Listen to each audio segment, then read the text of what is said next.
প্রত্যেক জামাতে নামাজের পরে প্রত্যেক মুসলমানের ওয়াজিফা হওয়া দরকার আয়াতুল কুরসি। ইমাম সাহেব সালাম ফিরাবে, সালাম ফেরানোর পরে আপনি আয়াতুল কুরসি পড়বেন। কিন্তু ইমাম সাহেবরা তো সময় দেয় না। আমাদের দেশে সালামের পরে হুট করে একটা মুনাজাত আছে না নাই? মুনাজাত দিবেন, সমস্যা নাই, কিন্তু আগে তাসবিহ পড়বেন।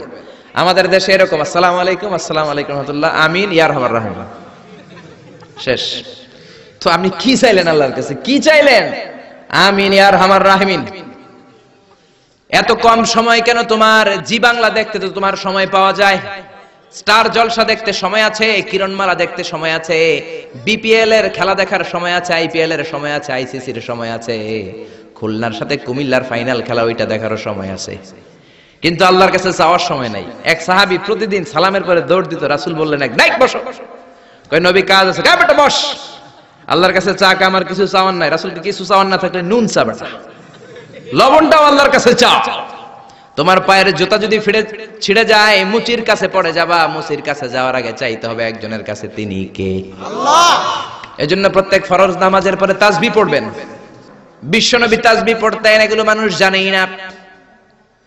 বিশ্বনবী সালাম ফিরানোর পরে প্রত্যেক নামাজের পর সাহাবাদের দিকে মুখ ফিরিয়ে বসতেন।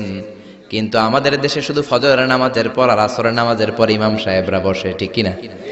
বাকি তিন নামাজে জোহর, মাগরিব, এশার পরে কি বসে? কি করে?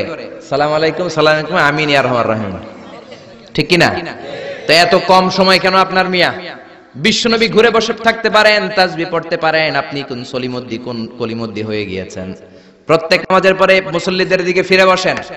বিশ্বনবী সালাম ফিরানোর পরে আসসালামু আলাইকুম ওয়া রাহমাতুল্লাহ, আসসালামু আলাইকুম ওয়া রাহমাতুল্লাহ, সালাম ফিরানোর পরে আওয়াজ করে বিশ্বনবী বলতেন আল্লাহু আকবার। কি বলতেন?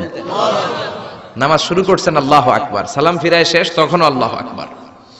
তারপরে তিনবার পড়তেন আস্তাগফিরুল্লাহ, আস্তাগফিরুল্লাহ, আস্তাগফিরুল্লাহ, তারপরে পড়তেন আস্তাগফিরুল্লাহ আল্লাযী লা ইলাহা ইল্লা হুয়াল হাইয়ুল কাইয়্যুম ওয়া আতুবু ইলাইহি।